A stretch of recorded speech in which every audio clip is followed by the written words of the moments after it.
What's up, guys? My name is Anders Holmes, and I'm the host of the podcast Holmes Movies. This is my first solo mini review, which I will be posting on our YouTube channel, and I hope to do this continuously. You can subscribe to our podcast on iTunes and also follow us on other podcast sites such as SoundCloud, Podomatic, and TuneIn.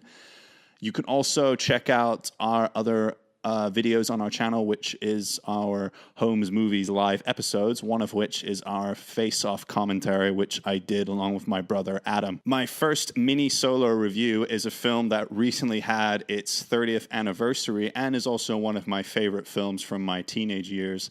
And it is the film directed by Joel Schumacher, The Lost Boys. The Lost Boys is a horror vampire comedy which tells the story of Michael and Sam Emerson, who moved to the murder capital of the world called Santa Carla, California, along with their recently divorced mother, Lucy, where they go to stay with their very eccentric grandfather, played by Bernard Hughes. Michael becomes very enamored by Star, who is part of a group led by the very charismatic and mysterious David, played by Kiefer Sutherland. David brings Michael into their group, almost seducing him, and it is slowly revealed that, the audience knows pretty early on what the hell's going on. The characters don't. Michael finds out that David and his group are vampires, and he is slowly turning into one after drinking some vampire blood. Michael enlists the help of his brother Sam in order to prevent him from becoming one. Sam also has help in the form of the Frog brothers, Edgar and Alan Frog, played by Corey Feldman and Jameson Newlander, who run a comic book store and are self-proclaimed vampire hunters. The film's original screenplay was written by Jan Fisher and James Jeremias, and it was originally going to be a very Goonies-type movie about kids. But when Joel Schumacher came on board, he refused to do that script and wanted to do something a little bit more interesting and sexy and wanted the characters to be teenagers instead. Joel Schumacher is a director who has had a very varied film career, but has made some very decent and entertaining films like this one. Lost Boys, for me, is the favorite of his films. It is very much a time capsule of the 80s and does feel very dated in its style and the way that it's filmed. But Joel Schumacher brings it together and makes a cool and entertaining film that looks great and moves at a very fun pace. The plot is simple and lacks any development, but it has a lot of tongue-in-cheek humor and self-referential dialogue to fall back on. The film more relies on laughs than it does on jump scare elements, but it perfectly blends the two and never takes itself too seriously, which is something that the sequels, The Lost Boys, The Tribe, and The Thirst got wrong and never quite succeeded at doing and weren't as great films as they could have been.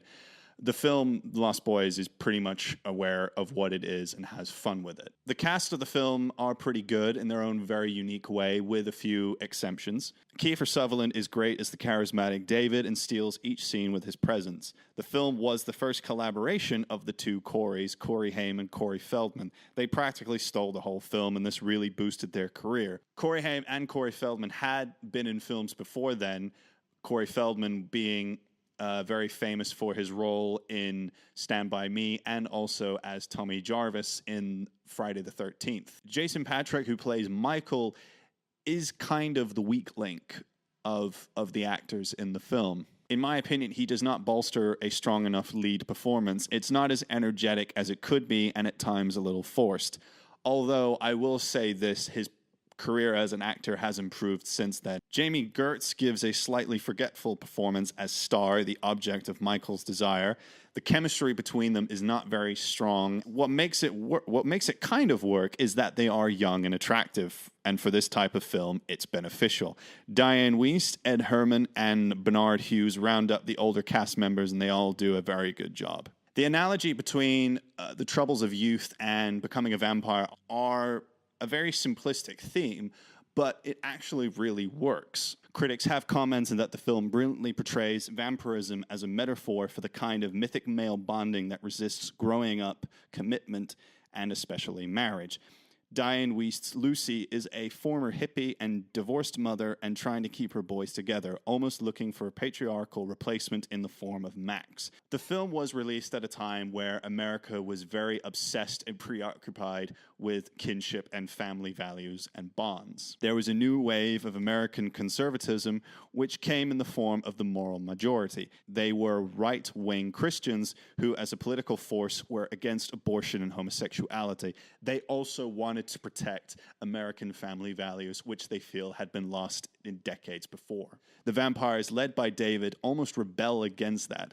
Max represents one who wishes to uphold family values, bringing his and Lucy's families together. One big happy family, he says later in the film, and Edgar Frog responds by saying, "The blood-sucking Brady Bunch." And touching on vampires, The Lost Boys really did have a very big cultural influence on the vampire genre at this time by bringing a much more youthful appeal and casting much more young and sexy actors into the film and going in a different route from some of the vampire films that had come before, like Bela Lugosi's Dracula and some of the Hammer horror films, so going kind of away from that. And there were quite a few films at this time that were kind of similar to it and ones that you can kind of compare Lost Boys to, like Near Dark, which was directed by Catherine Bigelow, and also Fright Night, which was also one of my favorite films that came out in that period. Without The Lost Boys, you wouldn't have had something like Interview with a Vampire, which came out in the 90s, or an even better example, you wouldn't get something like Buffy the Vampire Slayer, whose own self-referential dialogue and tongue-in-cheek humor and even pop culture dialogue became a staple of the series. Lost Boys, for me, is actually a really, really good film and is very fun and entertaining. And like I said, it never takes itself too seriously. And for me, I kind of wish that it almost had a sequel, and it kind of leaves it open at the end of the film. It's not ambiguous and on a cliffhanger, but it almost kind of feels like there's more to tell with the story, like there's a lot more history. Like, for instance, there was a reference in the original script that Max, spoiler alert, who is a vampire and the head vampire of David's group, he shows up in a picture at the end of the film, which was a reference to The Shining, where you see him back in the old days in the rundown hotel that David uses as a hideout with his gang. There were developments in sequels, one of which was Lost Girls that Joel Schumacher was trying to do about these biker vampire girls, but that never came to be. And in 2007, there was development on Lost Boys: The Tribe, which Corey Feldman was initially very reluctant to do, but he ended up reprising his role as Edgar Frog after the role was increased. So there you have it. That is my mini review of The Lost Boys, directed by Joel Schumacher. Again, you can find my podcast, Holmes Movies, on iTunes. I'll be posting the link below. Do check out my brother's music blog, Bygone Years, which you can also check out by clicking the link below. And be sure to subscribe to this YouTube channel, and I hope to do more of these mini solo film reviews. I've been Anders Holmes. Thank you very much for watching, and have a good day. Thank you.